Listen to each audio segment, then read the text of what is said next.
Hi, good morning, everybody.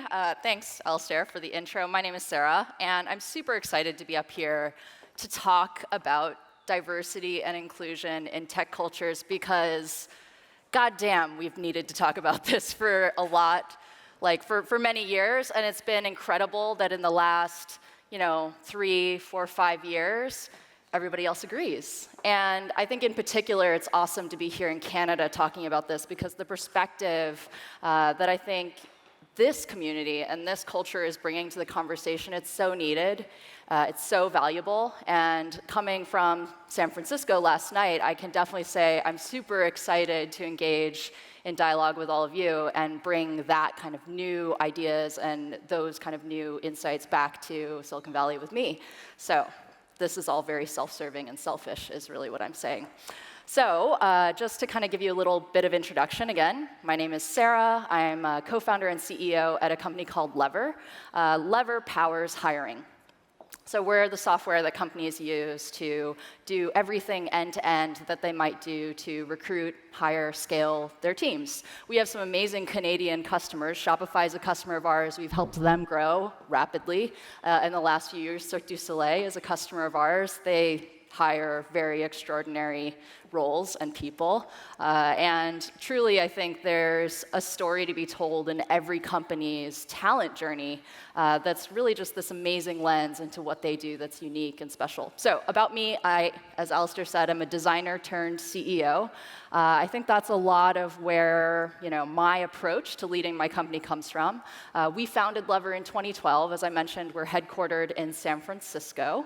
And today, we're about 225 employees. So we've seen a lot of growth since then. And I think that this topic of diversity, inclusion, and culture, I was specifically excited to talk about how you do that from the very beginning. How many of you are at what you would call an early stage startup? Yeah? You have an amazing opportunity. You have a tremendous opportunity. It's an opportunity I think that we were able to take advantage of. I feel very fortunate that the people around me, the team around me at Lever, we were all just naturally passionate about thinking through this murky kind of world of how we would build D&I into our culture from day one, and it's really served us tremendously. But it wasn't easy. It was not effortless, and another thing I'll put up here on my bio is that for Lever's first 2 years, I was actually the only woman at the company for 2 whole years. And so really this talk, it's sort of about highlighting the journey that we've gone through, and hopefully that's a way for all of you to get some perspective on the journey that you might choose to embark on for yourself. So if for 2 years I was the only woman at Lever, where is Lever today? Well, I'm super happy to report that we've made a lot of progress since then, and we have sustained a 50-50 gender balance in our company for the last 3.5 years. Thank you.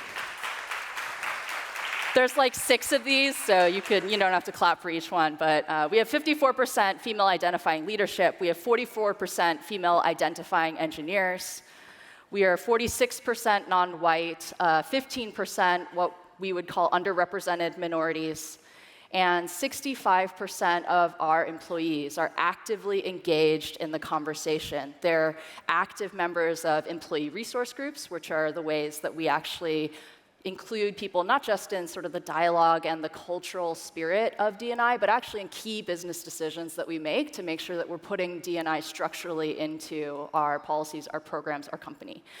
And so truly, going from only woman at Lever for 2 whole years to what I am so proud to report has been a, incredibly diverse and talented team.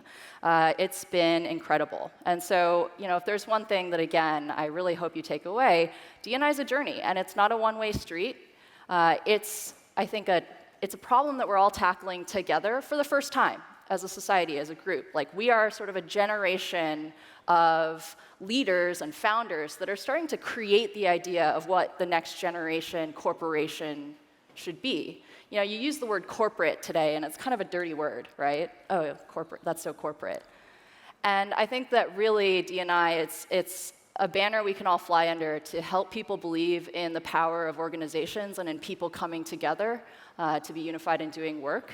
And bring, I think, back a new spirit to what it means to be leaders of companies. So the D&I journey, this is something we're going to dive into. And specifically, I asked a few friends who are leaders at early stage companies. I got a sense for what they were wondering, what they were thinking about. And literally, that's what we'll be talking about today.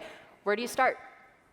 Where do I start? How do I get started? What's like the way that, before we ever do anything, what can make a difference at the early stage? How do we think about hiring? And then lastly, okay, so once we get things going, how should I be thinking about scaling it? How should I be thinking about evolving it? Does this sound good? Does this sound useful? All right, seeing some thumbs up, awesome. So along the way, let's enjoy the journey. So, where to start? Well, I can tell you where we started. This is where we started. This is a photo, circa 2014, I want to say, of the Lever team, which at the time was, like 10 people. This is all of us. And we're in our first ever office, which, was glorious in the way that early stage offices are. It did have mice. And we loved it because that was a time where literally we all fit around the table, where all the decisions we made about our company, about our culture, were ones we made together. And this photo in particular is from the first ever meeting that we called together to talk about what we wanted our culture to be like with respect to diversity, and where this woman in particular, Rachel, was leading us through defining what inclusion meant, because none of us had heard that word before. This was our start. And so long as you all have a table that you can all sit around and start a conversation, I think you literally have a starting place. And, I think that there were some great questions that came out of that discussion. There were some, we were kind of cerebral, like big thinking people, so we talked about some big questions, but we also talked about some very, very down-to-earth, grounded in reality questions. So probably the most significant question that came out of this whole session that led to an entire approach to D&I in Lever's early days was, who does the dishes? Who does the dishes around here? I forget who brought it up exactly, but the moment that we vocalized these words, we instantly snapped to really understanding what inclusion at work truly meant for us. Like many other companies, we didn't distribute office chores fairly.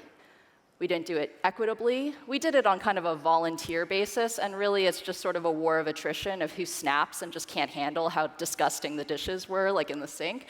And so like many companies, and this has been shown in studies, the women in the team disproportionately did the dishes. So when we started asking this question, like everybody knew who did the dishes, we actually started talking about what kind of company do we want to be, and how does that company do the dishes, right? And so, being a group of designers and engineers, we came up with a very elegant solution, possibly over-engineered. We built a Slack bot that would rotate dish duty and ping people first thing in the morning, remind them right after lunch, make sure you got them at the end of the day, and it also was automatically hooked up to all of our new hires. So as soon as you got hired, you got a little primer on what dish duty was via Slack, and then also when you got your first dish duty, you got some instructions. We definitely over-engineered the solution. So what I'm saying, though, is asking the question was really asking the question, what kind of company do we want to be, and how would that company solve this problem, right? And you don't just ask yourself that question when it comes to diversity or inclusion. You ask that question about anything that has to do with culture. So I think if there's one thing I would say about this, it's, there's something actually non-unique about the D&I conversation in that you have this exact same conversation about everything about your culture, about your values, about the way that you want to make decisions. You founders in the room are very familiar with this muscle memory, and I think it just takes a little nudging for people to realize, diversity and inclusion, this is just another surface area to the decisions we're making about our culture. So, where to start? Another way to, I guess, answer that is I'd say start by building an inclusive culture. Before you think about anything about hiring for diversity, build the inclusive culture that those people, once they're hired, are going to thrive in. I mean, there's a lot of reasons to do that. I think one, and a lot of studies have shown this, you'll be able to better retain the diversity that you've worked so hard to get in the door if this is a place where they could see themselves succeeding in the long term. But then practically speaking, you can build a more inclusive culture regardless of your demographics. And I can't tell you how many teams I've talked to, how many companies I've talked to, who feel that they can't credibly get started on D&I because the demographics of their team don't reflect ideal diversity. And I'm like, F that. We can all build inclusive cultures, no matter what stage of growth we are, no matter what stage of team we are. And so I would definitely say, before you do anything about diversity, first build an inclusive culture. Okay, what does that mean? Look at the day-to-day. Who does the dishes, right? So who's volunteering to take notes in meetings or help plan team offsites? When you make swag, what kind of swag are you making? Does it come in sizes for everybody? I think that there's actually a friend of mine who got feedback from his team that he was always celebrating team wins in Slack with animated GIFs, but somebody commented that where he was drawing his GIFs was kind of actually maybe unintentionally transmitting a message about what kinds of references and stuff like that, were appropriate for the office. And as soon as he heard that, he was like, I went straight to cuddly animals. I was like, cool, yeah, everybody can get behind cuddly animals. And so, really ask yourself, when do we celebrate? How do we celebrate? What time of day is it? Can everybody come to those things? What are the company cultures or the success stories that we always talk about? And are those really the icons that you're choosing to put forth as the people you want to be like? And I think really important, who gets praise? Who's recognized? And for what? Do you praise people for doing the dishes?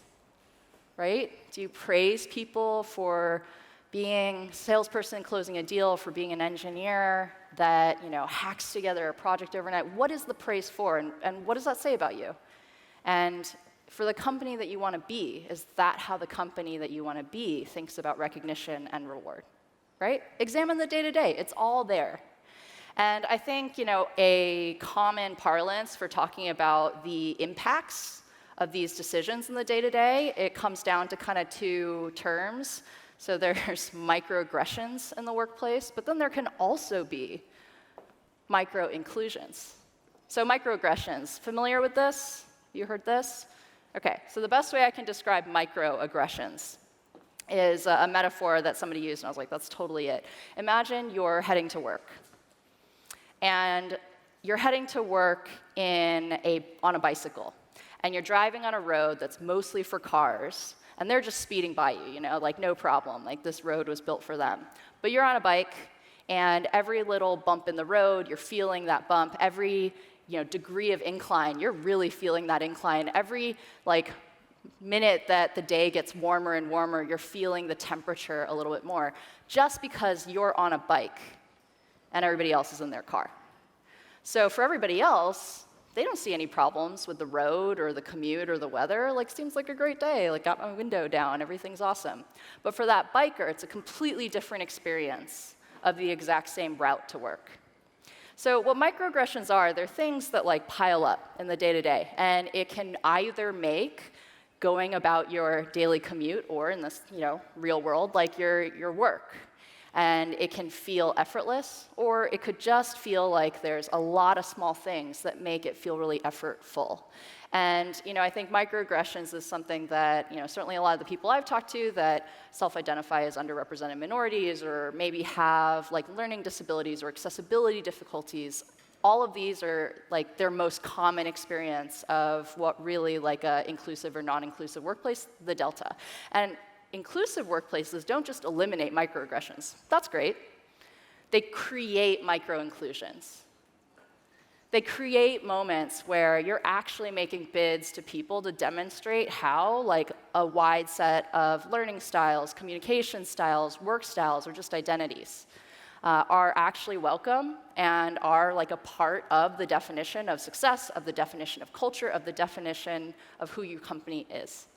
And so really, I think micro-inclusions is straight up the most incredible, fruitful, kind of momentum-building thing that we did at Lever to pave the way for an incredible amount of progress in just the diversity of our team.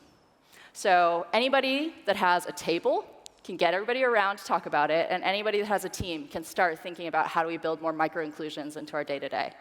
So what are some examples of those?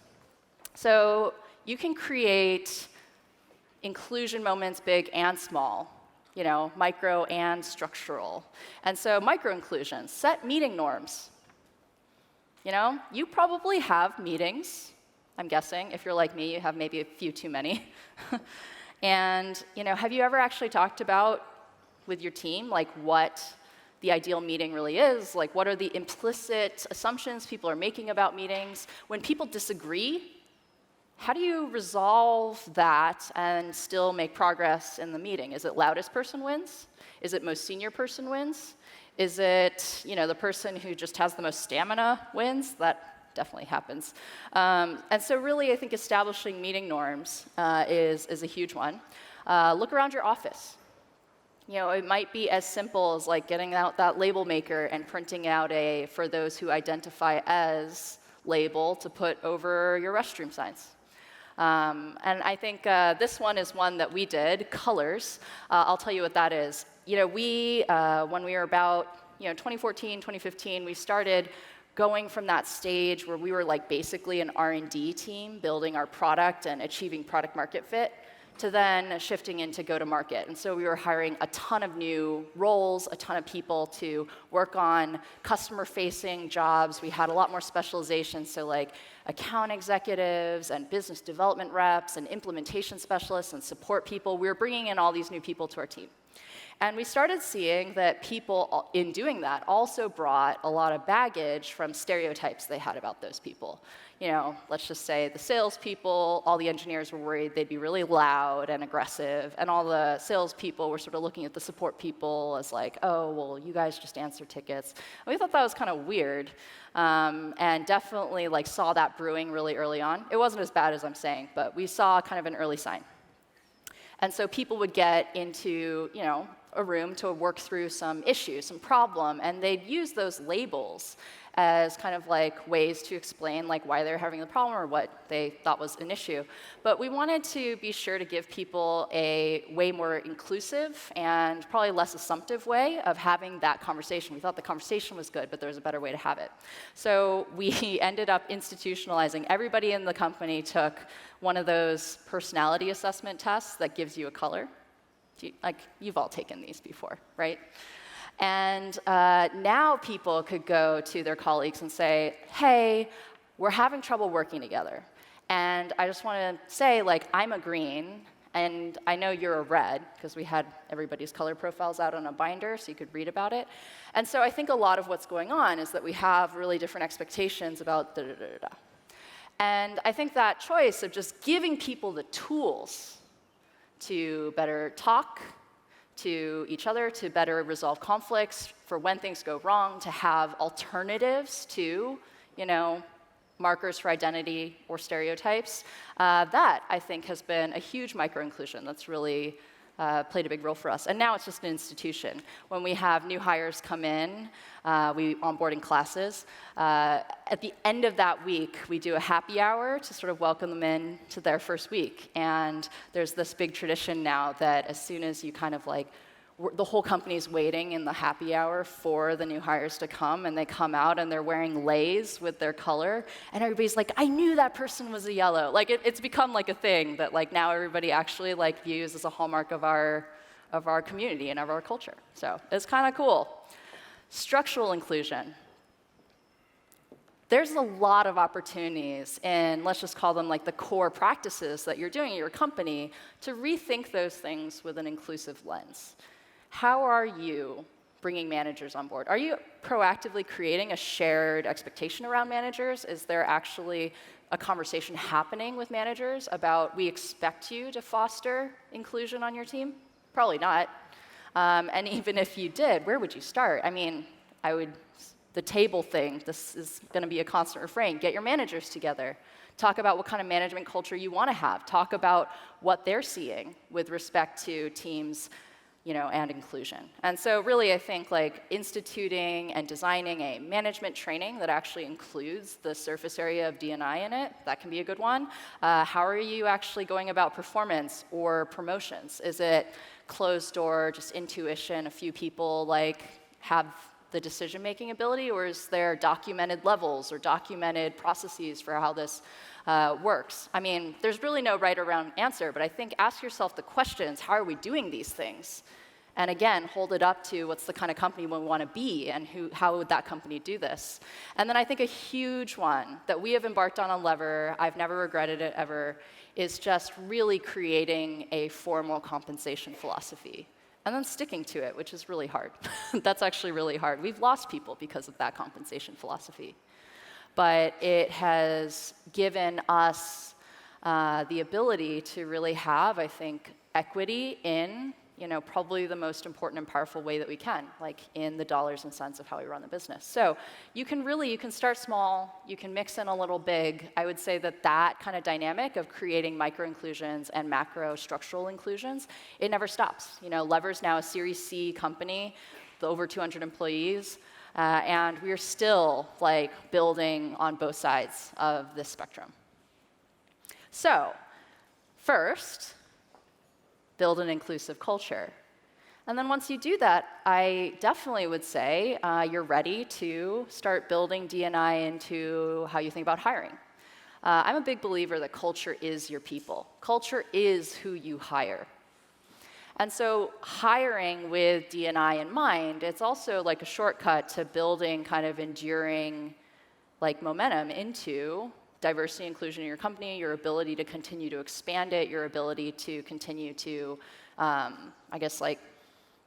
engage the entire, team about it. I mean, straight up, people join Lever today. People apply to Lever. People hear about Lever and seek us out today because they want to be a part of an organization that takes D&I seriously.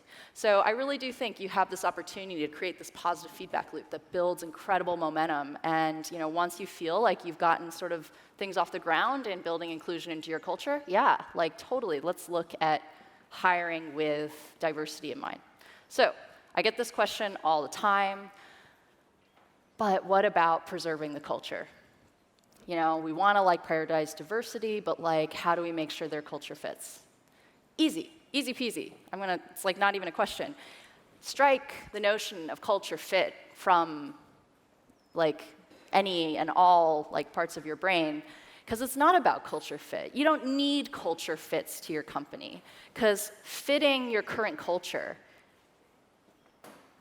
means that you're saying your company is trying to stay the same. None of your companies are ever trying to stay the same. I mean, the reality is we're here at Startupfest, and startups are always changing, are always going through a ton of evolution. You're screwed if you try to stay the same. Am I right? So I think the way to think about this that has unlocked so many people at Lever, so many of our customers, we don't even allow people in our software to have the reason to reject candidates as culture fit. Like literally, of Lever's 2,000 plus customers, we don't allow any of them. And when somebody emails us, hey, can we add culture fit as like a reason, we actually like call them up, we explain our entire philosophy on it, and every single one of them has been able to sub out either like maybe their 5 values, if somebody like doesn't kind of comply with some of their company values, or maybe something more like culture add. Because even that small shift, thinking about what people can bring into your company, it just creates this pathway for you to actually ask that question. What are we trying to add to our culture right now? What are different ways that we might be able to do this? What are ways that the company's changing, and what does that mean that we have to actually bring into the company? Because you're going to need to add a lot to your company at every stage of growth, like no question. Okay, so now that that's out of the way, hiring for diversity. Well, let's all start with a shared understanding of hiring. How many of you are hiring right now? How many of you think hiring is easy? Yes. No hands were raised because hiring is insanely hard. We experience this too at Lever. I think we're pretty good at hiring, but it's still really hard. Every time I feel kind of grief about it, I'm like, oh, but like job security. Okay, good. Like we're in the hiring space, we're helping people hire. This is a hard problem. Means that we're working on something valuable. So part of the problem for why hiring is hard is I actually think people are working off of a weird, antiquated approach. So what is that approach? Let's call it ye olde hiring process. I think this was invented in like the 50s, maybe. Write a job description, you post that job, get a bunch of resumes, you screen them, interview people, you hire people. Is this kind of what you guys are doing? You should be ashamed of yourselves. I'm not even kidding. And I think I'll go into a better way to do it, but why is this broken? Why is this wrong? Well, you're taking kind of people, and you're saying that you're going to really understand how good people are based on like their resume, and they're only submitting their resumes because they saw an advertisement for like a second via a search on like Career Builder or Monster or Indeed, where you can like bulk apply to like 500 jobs in like 3 clicks. Like, of course, there's not going to be a lot of thought put into that process, and this is not how you hire like top talent. Top talent don't surf around on Career Builder, and they don't apply to jobs. And top diverse talent, I mean, I can tell you that every single organization on the planet right now is specifically prioritizing hiring top diverse talent. And so if this is how you're thinking about it, you're in trouble, because you will get schooled by those companies that actually are focused on building relationships with top diverse talent. So not only is this not the way to promote D&I, it's not the way that you get great people. And so let's just say we're going to axe all your notions about ye olde hiring process. And you might be like, what's wrong with hiring? We can make that better too. So I'll walk through my alternative for this. And even if you're not hiring for diversity, this is just how you hire great people. So take notes. All right, first of all, write job descriptions. Nope. You see, there's a fundamental problem with job descriptions. First of all, they're just these lengthy lists of requirements and skills, right? It's like requirements, X years of blah, Y years of blah. They're not really unique. Actually, from what I understand, everybody's just looking at their competitors' job descriptions and then copy-pasting things and then like munging them together into their own. Yeah, so these are like literally not differentiating. They're not differentiating your company, your opportunity. Their candidates' eyes are glazing over as they're reading it. And they also focus on an ideal person, right? Like if you've accomplished these like 65 bullet points, you're like the ideal candidate. That person doesn't exist. Like that straight up just doesn't exist. Or if it does, you're hurting yourself because you're shrinking your addressable market to like 3 human beings who walk this planet. And there's also studies that show that this dramatically impacts the diversity of the people who are willing to apply to your jobs. This is a study that Harvard conducted that's basically saying women are twice more likely than men to self-select out of applying to a job where they don't meet all the requirements. So there's something you're just not showing up if you do this. So what's the alternative? Well, I think you should design your jobs around the impact that you need people to have, because you need them to have impact. You've got so much going on. You're short-staffed, your goals are lofty, and you actually have a pretty good sense for the kind of impact you need your next teammate to have on the business, or else, right? So what I call impact descriptions is describing the job that needs to be done as impact that they need to have within 1, 3, 6, and 12 months. Simple. And we ended up kind of doing this first to develop a stronger sense for what hiring we needed to do. So we had this, let's call it internal document. That's this on the left. And it took us embarrassingly long to realize that this was a better way to talk about the jobs externally to all the candidates out there. So at some point, we were sending people, once they got kind of far along in the interview process, the impact descriptions. They'd be like, this is amazing. You should have just put this online. And whatever. And we were like, oh, right. So then we did. And the quality of our candidates started going way up. We have a little, any additional info you want to share with us text box in our application portal. And people were like, I was not looking for a job. But when I saw how you described the impact and growth I could have over 12 months, I had to reach out. That's how you attract top talent.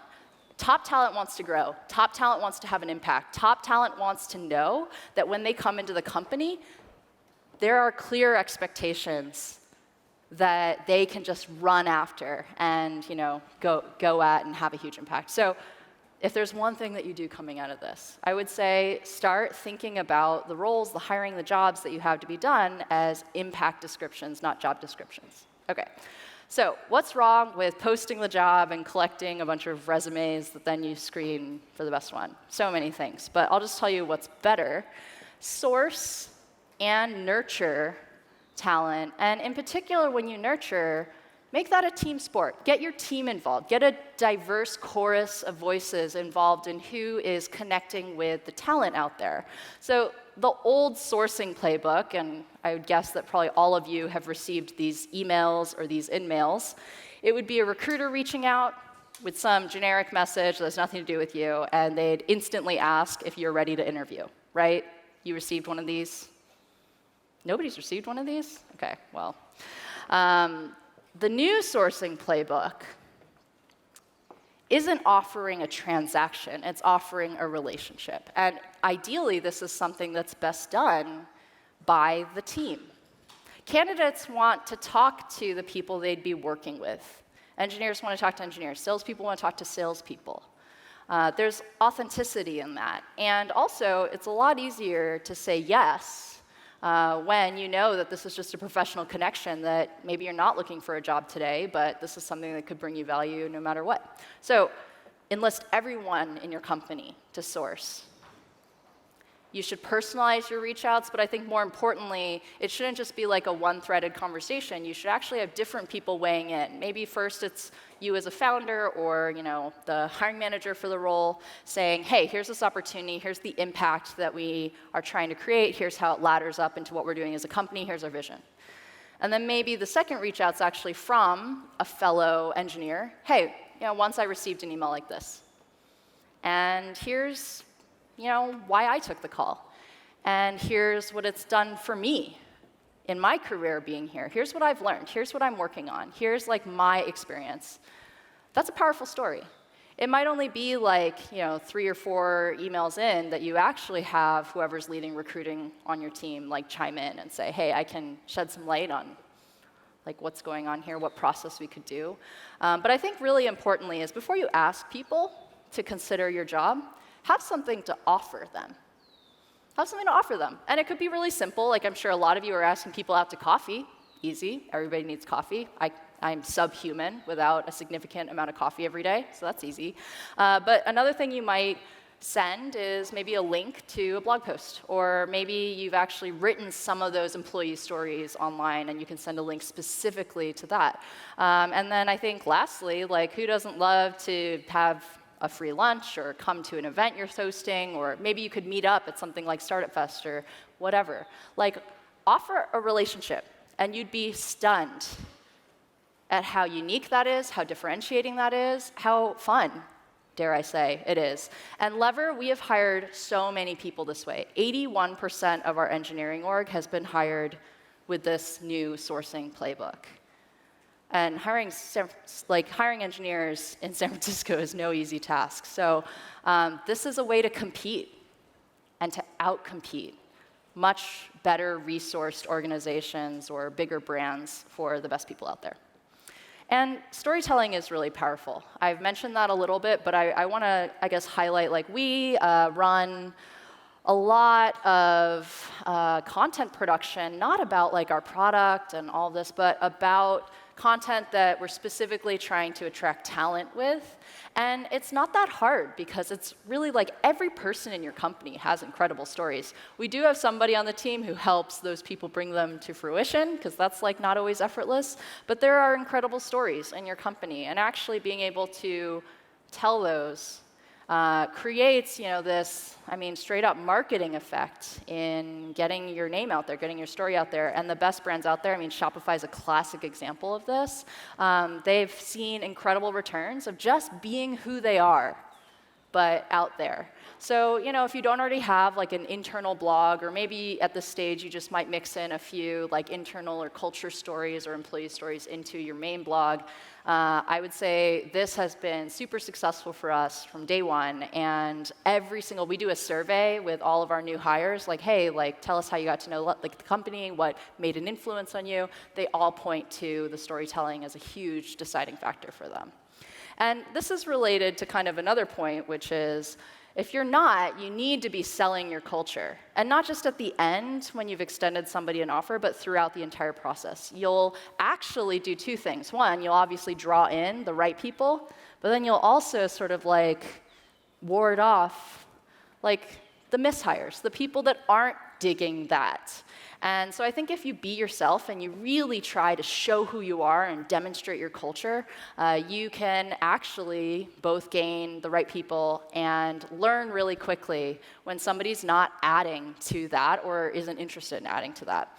And then I will say one note about closing candidates. Once you're at the offer stage, like candidate either has an offer or is about to get one, like mentally just flip to treating them like they're already on the team. Copy them on emails, like, invite them to key meetings if you want, send them video recordings of things that maybe happened in the office. Like, just treat them like they're on the team. Give them a sense for what they could have if they join. It's super compelling. I would say, like, again, it's very much in this vein of be yourself, but be yourself, like, dialed up to 10. And then, I even have a problem with ye olde hiring processes way of hiring people, largely because it sort of just happens, and then people almost forget about that person, and then they move on. And then the person shows up on their first day, and people are like, oh, right, you, like, we hired you, we forgot. Celebrate every hire. Celebrate every single hire. Build traditions around it.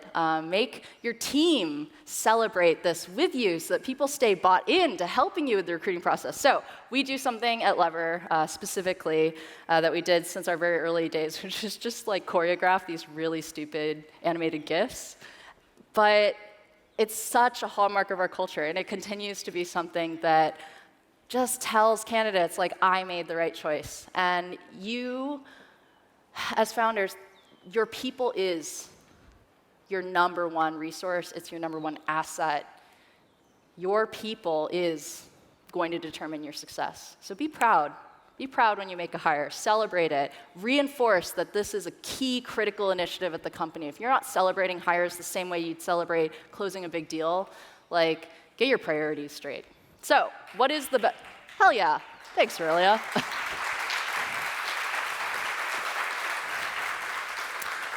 All right, so what's the better process? Write impact descriptions, source diverse talent, nurture collaboratively, interview and sell, and celebrate every hire. And I think you know how to do this because it just requires being intentional and authentic. And if you do this, not only have you come up with a better way to hire diverse talent, it's a better way to hire everyone. And that is true of so many things when it comes to D&I in the workplace. You're not just building a better workplace for underrepresented minorities or for people with, abilities, challenges. You're actually building a better workplace for everyone. So, you've hired a diverse team, you've brought in people who are passionate about diversity and inclusion. What then? Okay, scaling and evolving D&I in your culture. One thing I've really learned is even when you hit a milestone, like for us hitting the 50-50 gender ratio a few years ago, it doesn't stop. You don't just whoo, nice job, guys, high five, and then stop. Even sustaining that progress or sustaining that momentum, much less adding to it, building it, that actually takes continuous investment. So I think thinking about D&I as a long-term, always-on thing is really critical. If you're currently thinking you could just do a sprint on it and then focus on something else, why not start there, but spoiler alert, I think you're going to find that you need to keep going, keep focusing on it. So how do you scale D&I? Definitely don't embark on this as a solo founder, kind of carrying a load on your own. Invite others. Invite others to the table. Invite others to determine what matters. Invite others to set goals and own them. Invite others to lead. Be super generous in all of this. I mean, you have nothing to lose. And frankly, it's very much in the spirit of inclusion to be inclusive in the leadership of D&I in your company. I would also say for us, we created these employee resource groups, and then we actually asked them to do meaningful and important things. So they're not just kind of these groups, clubs that people just get to hang out in. Our Lever Parents ERG, we've asked to help us create our parental leave policy, do a lot of research, do presentations for us, help influence things. If you actually can get people passionate about it, and they can see that their work is connected to real lasting impact and change, turns out they can be pretty motivated for a long time. So invite others. I would also say take the time to onboard your new hires that you make to your culture. Shockingly few companies do this. They onboard new hires to security policies, they onboard new hires to IT stacks, they onboard new hires to sales trainings, they onboard new hires to the dev environment. They never onboard to their culture. And that just means you're leaving it to osmosis, to allow people to figure out on their own how this culture thing works. Create a level playing field. Actually onboard people. I mentioned that we onboard in classes. We send that class of new hires through something that we call Ramp Camp. It's a week long. And the last day of Ramp Camp is all about culture. We just straight up tell people in their first week on the job about our approach to hiring, about our approach to diversity and inclusion, about our expectations, about the culture. We explain the values. I share our origin story and how our toughest moments revealed those values to us. Super valuable and effective. And then the last thing I would say is set goals, but make them actually achievable goals. Think big, but act small. And that's because there's nothing that kills a D&I program faster than people feeling like they're never making progress. So what are those small goals? I don't know, here's a few, and none of these have anything to do with demographics. Oops. The number of internal events, the number of blog posts that you might do, number of views or claps or click-throughs on something you might post online. These are things that don't have to do with hiring demographic, percentages. They're things that you could do and measure pretty quickly. And I think showing that you're setting goals and achieving them is a great way to, make a lot of progress. And don't forget, just like with celebrating your hires, if you achieve any of these, don't forget to celebrate. Celebrate unlocking any of these achievements, hitting any of these milestones. Because again, celebrating your culture is just as important as celebrating, a big revenue milestone or a big product launch. And, I want to kind of point at one thing, which is just what is the single most important, this is even more important than impact descriptions, the single most important thing you can do to truly build an enduring and lasting D&I program at your company? It's learning how to navigate as a leader, as a founder, when things go wrong. This has been my biggest journey. I certainly feel like I've had organic reasons to be very passionate about D&I in my life and in my career, but there's so much surface area to human experience and to the different perspectives that are coming into the company. I have not always figured it out right. I've not always made the right decisions. We as a collective group have not always coalesced quickly or agreed on things, and we've learned the hard way just how deeply felt some of those mistakes can be to people at Lever. I mean, a great example for us is, or I guess I don't have that much time. Maybe I can't tell you the example. But I would just say, learn how to lead through that. Learn how to lead through that hardship. Be vulnerable to your team about it. Explain to them that it is hard, but your intentions are in the right place, because things will go wrong. And I think how you conduct yourself in that moment is almost more significant and more incredible to your team than getting it right in the first place. So, how to evolve D&I? Just expand the surface area constantly. Start bringing it into more of your programs, more of the things that you do as a company. When things go wrong, keep talking about it. Keep engaging people in it. Keep bringing, that table together to talk about what kind of company you want to be and how that company would do things.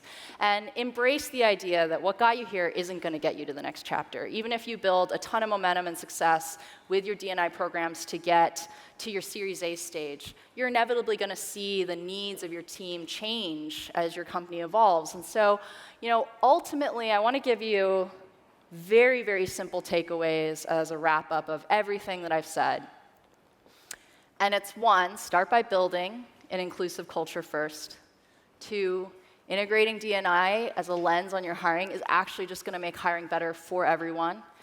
And then lastly, make sure your D&I strategy is as dynamic as your business strategy, because you already know how to be a dynamic leader. And now I hope that you feel confident that you can be a dynamic leader that's pioneering how organizations can embrace all people and all skills and all talents and really establish a completely new definition of work culture for the next generation.